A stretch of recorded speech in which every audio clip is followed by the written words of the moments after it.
बच्चे के गुस्सा दिलाने वाले, परेशान करने वाले 5 ऐसे रवैये जो दर हकीकत उनकी जहानत का साइन होते हैं। बच्चे घूमते फिरते जा रहे होते हैं और हर किसी चीज को हाथ लगा रहे होते हैं। अब ये अनाइंग तो लगता है, लेकिन दर हकीकत ये जाहिर करता है कि बच्चे में तजस्सुस है और वो नई नई चीजें सीखना चाहता है। बच्चा कोई काम कर रहा है और वो उसमें इतना खुबा हुआ है कि आप उसको बुलाते हैं और वो आपकी बात नहीं सुनता, तो गुस्सा तो चढ़ता है, लेकिन जाहिर ये होता है कि बच्चे का फोकस बहुत अच्छा है। बच्चे इधर उधर की कहानियां बनाते हैं, जो भी बात सुनाने लगते हैं वो कहानी सी बनाकर सुनाते हैं। तो याद रखें, ये उनकी तख्लीकी सलाहियतों को जाहिर करता है। ऐसे बच्चे चीजों को बहुत जल्दी सीख लेते हैं।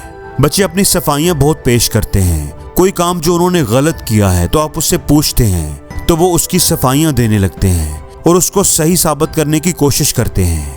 इसका मतलब ये है कि बच्चा ज़हीन है